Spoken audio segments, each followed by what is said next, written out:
A mi izquierda está Joaquín Sarrión, que es investigador de Derecho Constitucional. Él nos va a hablar de unas cuestiones relativamente conexas con lo que acaba de comentar el profesor Tenorio. Su tema va a ser ADN y derechos procesales. Tienes aproximadamente media hora. Si necesitas algo más, pues bueno, tienes algo más de tiempo también. Muchas gracias, Raúl, por la presentación. Muchas gracias por la invitación a participar en estas interesantísimas jornadas sobre derechos humanos en el marco del Máster de Derechos Humanos. Bueno, yo voy a hablar de ADN y derechos procesales y en primer lugar quería enmarcar un poco a qué viene este trabajo. Este trabajo está realizado dentro de un proyecto de investigación que dirige la profesora María José Cabezudo de esta casa sobre intercambio y protección de datos personales en el ámbito de la Unión Europea, la prueba de ADN y su eficacia procesal en España. Y dentro también del marco de una tesis doctoral que estoy desarrollando aquí en la UNED, dirigida por el profesor Vicente Jimeno Sendra y la profesora María José Cabezudo Bajo. La idea fundamental que quiero transmitir hoy es la importancia que pueden tener los derechos fundamentales en relación a la utilización del ADN como instrumento en la lucha contra la delincuencia organizada. No cabe duda que en un mundo globalizado como el que hoy vivimos necesitamos nuevos instrumentos y esto viene muy a colación con la ponencia previa que también trataba sobre temas de seguridad. Necesitamos nuevos instrumentos para luchar contra el crimen, un crimen cada vez más organizado y un crimen también globalizado. Necesitamos instrumentos también globales. En ese sentido,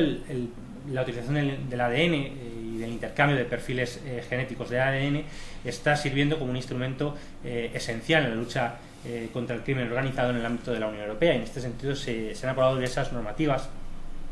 en el ámbito de la Unión Europea que han recogido todo el espíritu y el régimen del Tratado de Prüm, que era un tratado que diversos países, aunque eran de la Unión Europea, habían firmado para posibilitar el intercambio de perfiles de ADN. Ese régimen de Prüm ha sido recogido por la Unión Europea a través de dos decisiones del año 2008, la 615 y la 616 JAI del Consejo de 23 de junio del año 2008.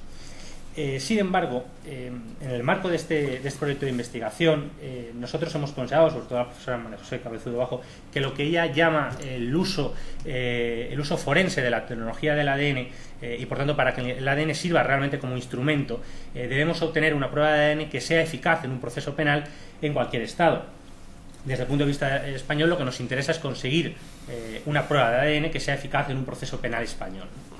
Para que eso sea posible necesitamos que se den dos elementos. Por un lado, que se garantice la licitud, entendiendo por tal que se garantice el máximo respeto de los derechos fundamentales en la obtención de la prueba de ADN y, en segundo lugar, que esa prueba, para ser eficaz, requiere también que se hayan utilizado las metodologías, los métodos técnicos más avanzados y científicos que hagan posible que se garantice la mayor eficacia y la mayor seguridad en lo que implica una prueba de ADN. El instrumento de ADN y el uso de la técnica del ADN se puede estructurar en tres fases. Por un lado, la toma de muestras de ADN. En un segundo lugar, una vez ya se ha recogido, se ha tomado la muestra del ADN, la extracción del perfil del ADN en un laboratorio. Y en un tercer lugar, en una tercera fase, el tratamiento de ese perfil de ADN extraído en un laboratorio a través de una base de datos. Una vez ya tenemos el ADN en la base de datos, podemos intercambiar ese perfil en el ámbito transfronterizo. Ahora bien, necesitamos que se cumplan esos dos requisitos a los que nos hemos referido antes, la licitud y la fiabilidad de la prueba en cuanto a los medios técnicos que se usan en las tres fases, tanto en la toma de la muestra del ADN como en la extracción del perfil, como también en su tratamiento en la base de datos. Por supuesto, a lo largo de las tres fases es esencial también que se garantice la cadena de custodia.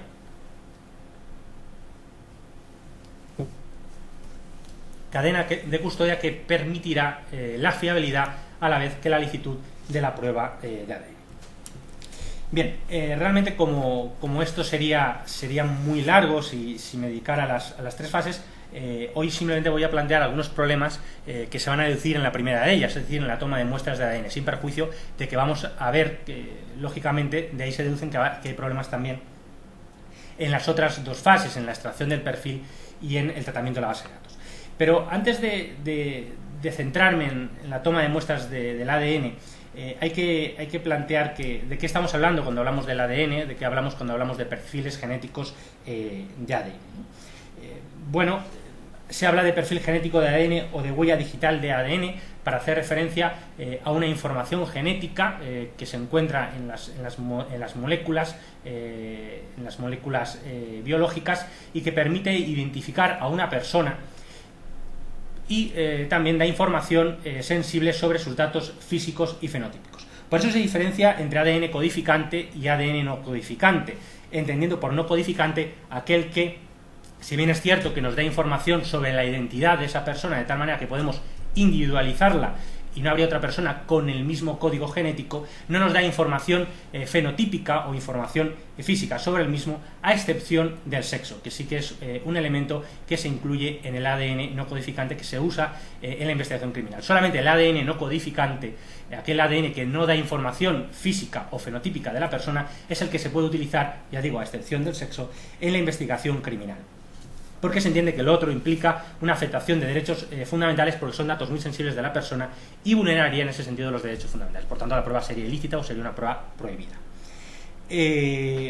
No obstante, esto nos plantea dos cuestiones. En primer lugar, si realmente está bien o es correcto que no usemos el ADN codificante, o deberíamos, aunque se afectan derechos fundamentales, posibilitar en la investigación criminal el ADN codificante, y en segundo lugar, qué frontera existe realmente entre el ADN codificante y el ADN no codificante.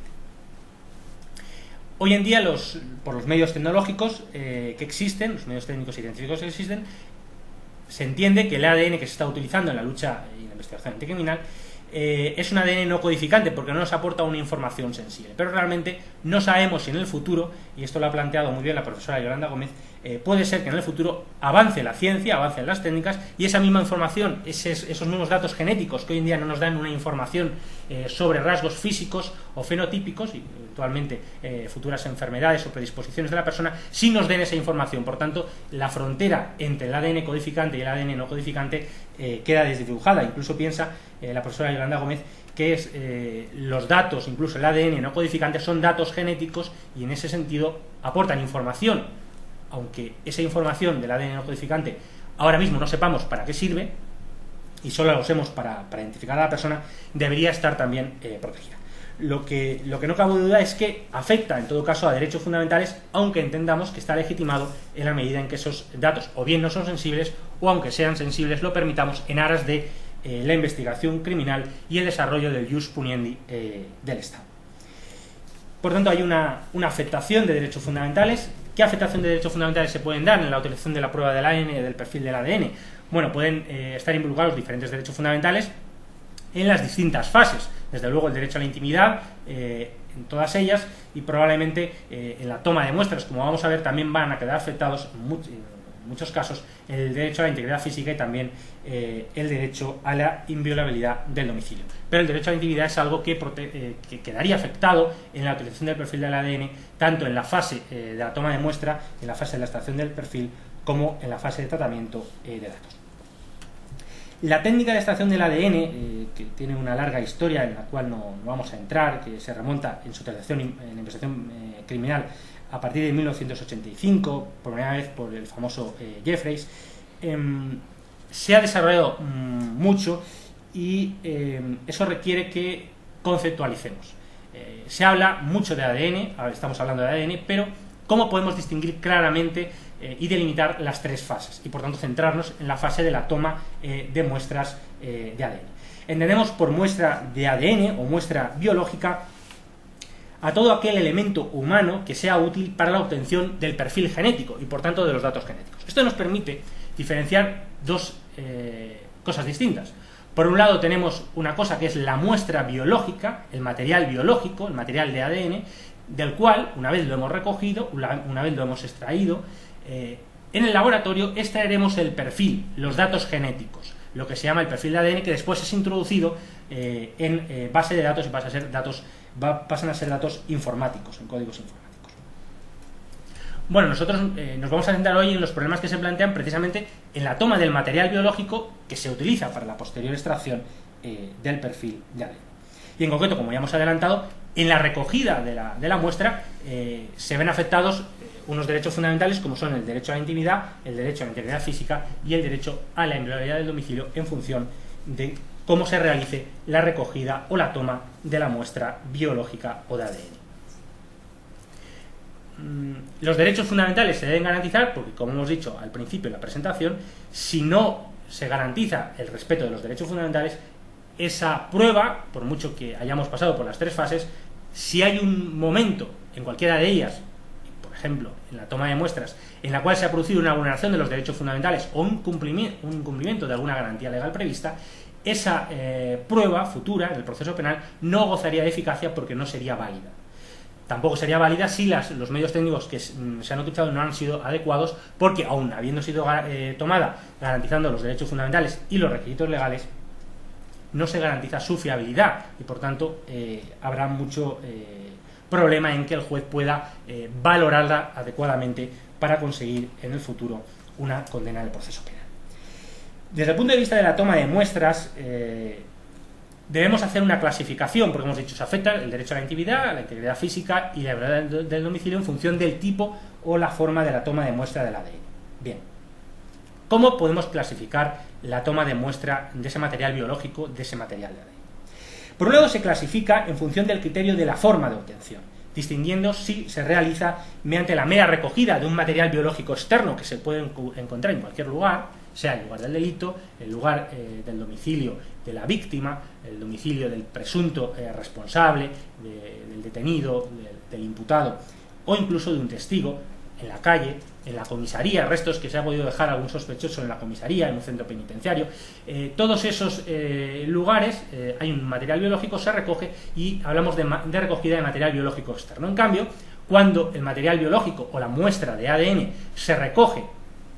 del cuerpo de una persona a través de un reconocimiento, a través de una inspección o a través de una intervención corporal, hablamos de material biológico interno y, por tanto, estamos hablando de que exigiremos unas garantías distintas en función de un caso u otro. Esta clasificación la realiza Vicente Gimeno Sendra, el profesor Vicente Gimeno,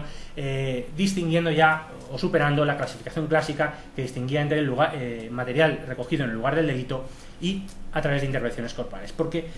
lógicamente los supuestos son mucho más problemáticos. Hay muchos más supuestos que los que se preveían en la clasificación clásica. En segundo lugar, en la toma de muestras de ADN podemos clasificar la toma de muestras en función de si el ADN que se va a tomar, la muestra que se va a tomar, es dubitado o indubitado. Se entiende que una muestra biológica o de ADN es dubitada cuando no conocemos a la persona a la cual pertenece, y en cambio hablaremos de una muestra indubitada cuando no quepa ninguna duda de a quién corresponde. Lógicamente, siempre que se recoja material biológico interno a través de intervenciones corporales, inspecciones o reconocimientos, estaremos hablando de material, de muestra de ADN indubitada, porque sabemos a quién se la hemos recogido. Si recogemos muestras o material biológico del lugar del delito, lo más probable es que sea material, salvo que se recoja del cuerpo de la víctima, que estuviera fallecida, lógicamente será material biológico dubitado, porque no sabemos a quién pertenece, a quién corresponde. Y en tercer lugar, podemos clasificar la toma de muestras en función del lugar donde se toma la muestra. No es lo mismo que la muestra se tome dentro de nuestras fronteras, y por tanto hablemos de una toma de muestras interna, a que la obtengamos fuera de nuestras fronteras y hablemos de una toma de muestras transfronterizas, es decir, que solicitemos que se tome una muestra dentro de la primera fase de la utilización de la tecnología forense del ADN, una muestra fuera de nuestras fronteras, ya sea dentro de la Unión Europea o incluso fuera a nivel internacional, más allá de la Unión Europea.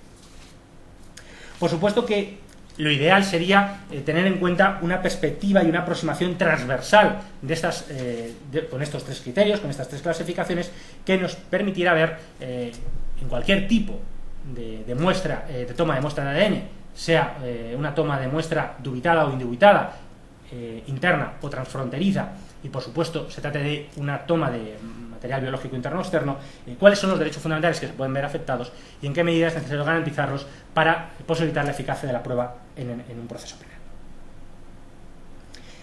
Partiendo de estos criterios y de estas distinciones, no cabe duda que mientras la recogida de material biológico interno, a través de inspección, reconocimiento, intervención corporal, implica una intervención de un tercero sobre el cuerpo humano. La toma de material externo no hay intervención ninguna, no hay intervención física. Por ejemplo, pensemos que en la recogida de orina, de pelos, de uñas cortadas, de saliva, de colillas, de esputos, o incluso de heces, en cualquier lugar, esa recogida es una recogida de material biológico externo. Pero no hay una intervención corporal, no hay una inspección, no hay una acción de una persona sobre otra. Cuando la recogida o toma de material biológico externo se realice, eso sí, en el domicilio de alguien, en ese caso sí que puede haberse afectado el derecho a la inviolabilidad del domicilio. Pero en principio habrá más problemas de derechos fundamentales cuando estemos hablando de la recogida o toma de material biológico interno a través de intervenciones corporales. ¿Qué derechos entran en juego? Podemos plantearnos si el derecho a la intimidad entra en juego en todo caso. Es decir, con independencia de que se recoja material biológico interno o material biológico externo, habría una afectación del derecho a la intimidad. Eventualmente podemos entender que sí, el profesor Vicente Gimeno entiende que no, que solamente hay afectación del derecho a la intimidad cuando hay una toma de muestras de ADN de material biológico interno, esto es,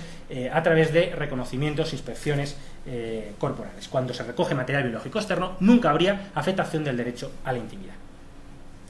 Yo no tengo claro, estoy estudiando esta cuestión, aún no tengo una respuesta clara. Lo que sí tengo claro es que si esa recogida se produjera en domicilio, sí habría un derecho fundamental, aunque el material biológico fuera externo, eso sin ninguna duda.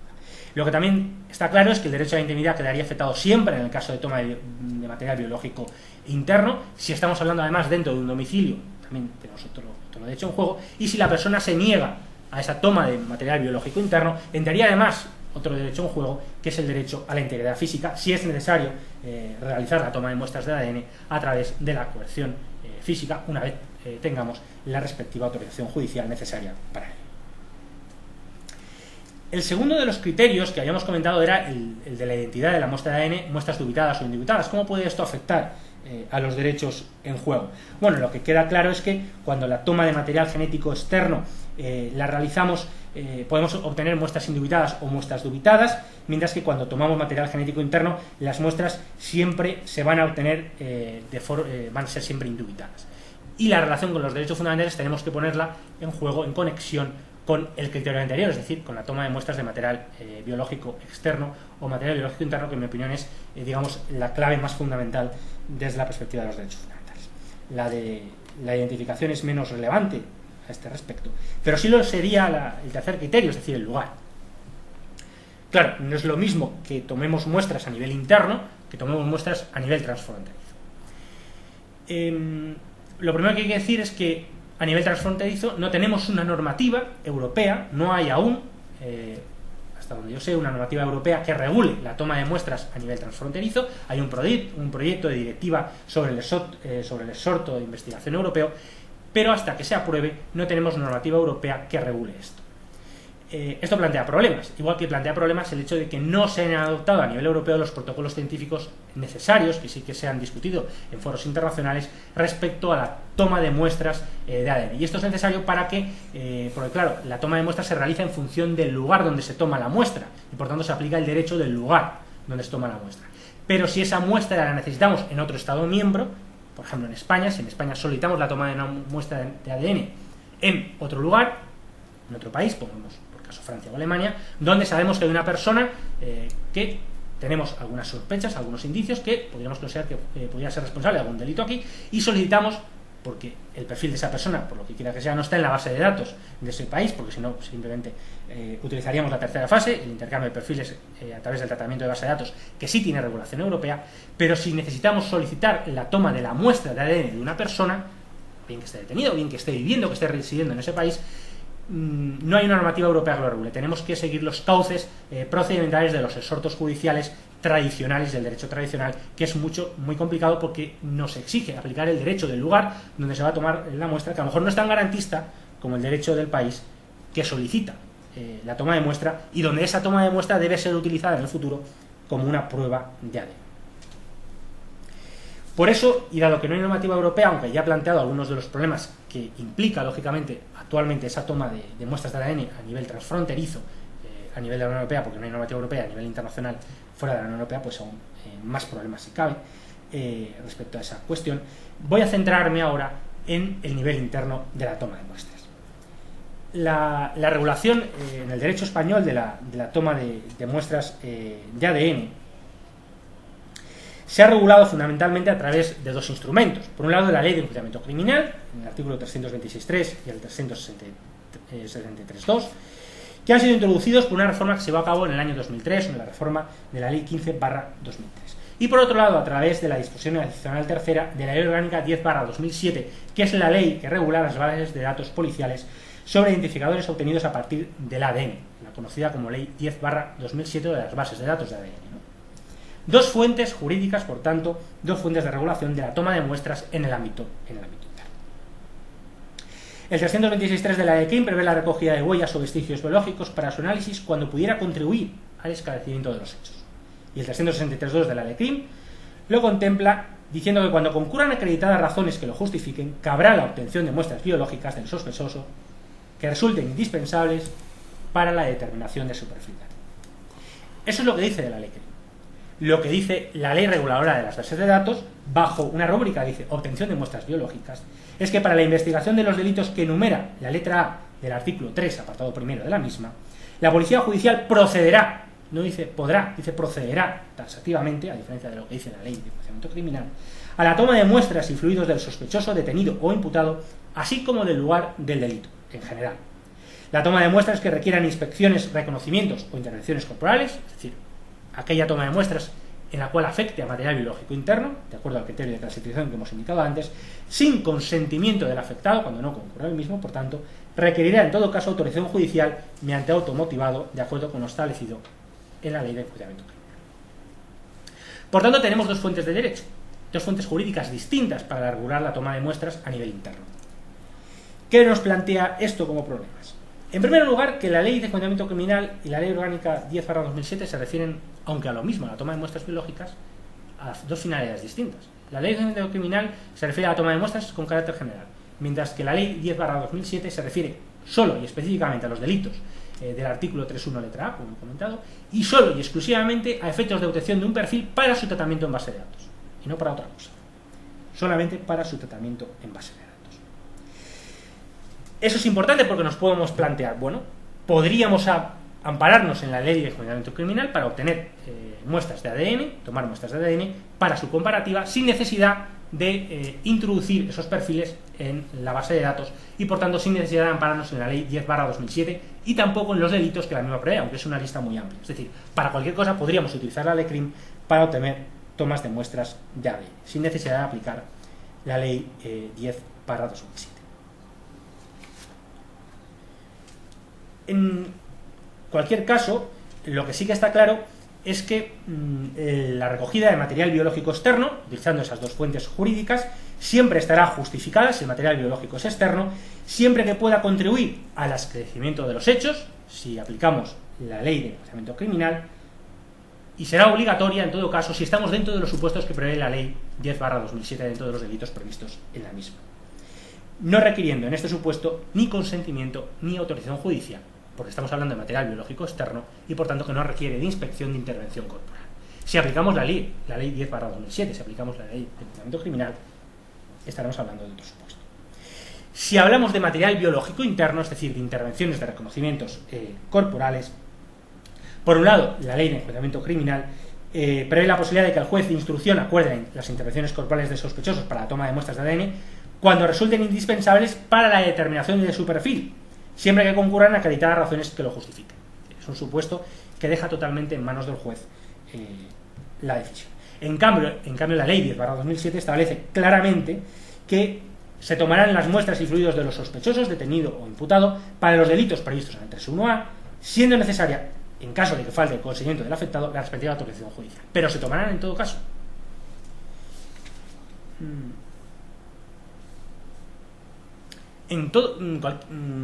Podemos decir que los derechos fundamentales que pueden verse afectados, tanto si hablamos de material biológico interno o de material biológico externo, son, como hemos comentado, el derecho a la intimidad. Aunque bueno, la opinión del profesor Vicente Jimeno es que el derecho a la intimidad solamente afectaría en el caso de material biológico interno. En el caso de que estemos hablando de material biológico interno, también podría afectar el derecho a la integridad física si hay una intervención corporal no consentida, porque se requiere autorización judicial que pueda autorizar el uso de los medios coercitivos adecuados. Y la inviolabilidad del domicilio jugaría también en el caso tanto de material biológico interno como externo en función del lugar donde se tome la muestra de ADN. Desde la perspectiva de los derechos fundamentales, aunque la toma de muestras se haga a nivel interno, no podemos olvidar una cuestión, y es que, lógicamente, nuestros derechos fundamentales deben ser interpretados en relación con otros derechos fundamentales, en relación, conforme a nuestro artículo 10.2 de la Constitución Española, conforme a los tratados internacionales sobre derechos humanos ratificados por España, dentro de los cuales está claramente el Convenio Europeo de Derechos Humanos, y, por qué no, también la Carta de Derechos Fundamentales de la Unión Europea, en la medida en que tiene valor de tratado de acuerdo al Tratado de Lisboa. Lo cual implica también que tengamos que poner en conexión ordenamientos jurídicos y, por tanto, hacer una lectura, una perspectiva de derechos fundamentales multinivel o de constitucionalismo multinivel. Desde luego, para la obtención interna debemos garantizar en todo caso estos derechos fundamentales que hemos comentado, que están establecidos en nuestra Constitución, y ponerlos en relación con los tratados internacionales en materia de derechos humanos. Pero es que si habláramos de una obtención transfronteriza y, por tanto, en el ámbito de la Unión Europea aplicáramos derecho de la Unión Europea, aunque no tenemos aún una normativa europea, tendríamos que tener en cuenta, desde luego, la Carta de Derechos Fundamentales de la Unión Europea. Tendríamos que tener en cuenta esta Carta como un instrumento esencial de relación entre los ordenamientos, en relación a los derechos fundamentales constitucionales y en relación también a los derechos humanos del Convenio de Haga. Sin duda porque, conforme a los artículos al artículo 52, apartados 3 y 4, y en relación con el artículo 53 de la Carta, tanto el Convenio Europeo de Derechos Humanos y los derechos contenidos en el mismo, como los derechos contenidos en las diferentes constituciones, y que sean fruto de tradiciones constitucionales comunes de los Estados miembros, implican un mínimo estándar de protección y, por tanto, se establece un principio de no regresión a partir del cual el nivel de la Unión Europea sí que puede ser más garantista, pero nunca un nivel inferior. Y tendríamos que tener en cuenta esto a la hora de ver cómo garantizar los derechos fundamentales afectados: derecho a la intimidad, derecho a la integridad física, derecho a la inviolabilidad del domicilio, en función de los diferentes ordenamientos jurídicos y en función de los diferentes criterios. Claro, la cuestión del máximo nivel de protección sería aplicable siempre que aplicáramos derecho de la Unión Europea, por tanto, en el ámbito de obtención de toma de muestras transfronterizo. No si lo que hacemos es una toma simplemente a nivel interno para dentro de un proceso penal. Aunque tendríamos que tener en cuenta, eso sí, la interpretación conforme de nuestros derechos fundamentales con esos otros derechos. Este criterio del máximo estándar de protección, el nivel más alto de protección, como ha dicho muy bien el profesor Alonso García, sirve muy bien siempre y cuando tengamos un conflicto entre derechos fundamentales y seguridad pública o poder público. No sirve tanto si hay un conflicto entre derechos fundamentales, porque hay que ponderar. Porque el nivel máximo de protección sirve para proteger un derecho fundamental frente a algo que no es un derecho fundamental. Pero frente a otro derecho fundamental tenemos un problema de ponderación, de conflicto entre derechos fundamentales. La cuestión es, en la toma de muestras de ADN, ¿qué tenemos? Porque la muestra de ADN está justificada claramente en el jurisprudencia del Estado, por tanto en la investigación criminal, para perseguir delitos. Esto es un bien jurídico que es digno de protección y, por tanto, es susceptible de afectar a derechos fundamentales. Pero no constituye en sí, en principio, un derecho fundamental. Pero hay derechos fundamentales en juego también, aparte del jus puniendi. Sí los hay. Aparte del jus puniendi, que nuestro Tribunal Constitucional ha dicho claramente que puede legitimar la afectación de derechos fundamentales como bien jurídico protegido en la sentencia 103/92, aparte de ello, pueden haber derechos fundamentales que se vean afectados por la toma de muestras de ADN, frente a los derechos fundamentales que hemos hablado, frente al derecho de la intimidad, el derecho a la integridad física y el derecho a la inviolabilidad del domicilio. ¿Qué derechos fundamentales? Los derechos fundamentales de la víctima. Los derechos fundamentales de la víctima a la tutela judicial efectiva y el derecho a la utilización de los medios de prueba oportunos para ella. Por tanto, estos son derechos fundamentales, muy vinculados al proceso, y que implican la necesidad de ponderar también en relación a esos otros derechos fundamentales que estarían en el otro lado: el derecho a la intimidad, el derecho a la integridad física, el derecho a la inviolabilidad del domicilio de aquellas personas sobre las cuales vamos a tomar las muestras. Por tanto, no es tan sencillo el conflicto, porque no estamos hablando de un conflicto entre poder público, seguridad pública o jus puniendi y derechos fundamentales, sino de un conflicto entre derechos fundamentales. Y ya para acabar, simplemente decir que todas estas consideraciones son muy importantes, volviendo al principio, porque como hemos planteado en el proyecto de investigación y siguiendo la línea marcada por la profesora María José Cabezudo Bajo, en el uso de la tecnología forense del ADN, es esencial que en las 3 fases, aunque hoy nos hemos preocupado fundamentalmente de la toma de muestras de ADN, se garanticen los derechos fundamentales en aras de conseguir una prueba que pueda ser válida en un proceso penal, porque si vulneramos un derecho fundamental en cualquiera de las 3 fases, incluida la toma de muestras, con independencia de cuál sea el material biológico afectado, el lugar o el tipo de muestra, esa muestra tomada hoy, el día de mañana, aunque pasen muchos años, en el proceso penal no servirá de nada y por tanto no tendrá validez. Por tanto hay que garantizar los derechos fundamentales y hay que tenemos que seguir en esa línea de investigación para ver identificar los problemas del ordenamiento jurídico para intentar mejorarlo en aras tanto de la garantía de los derechos fundamentales como también de la propia eficacia de los instrumentos del derecho procesal penal. Muchas gracias. Muchas gracias, Joaquín, por esta exposición en la que nos has dejado clarísima la necesidad de ser muy cuidadosos en la intervención para obtener esas pruebas. Y vamos a dejar por unos minutos aquí esta sesión.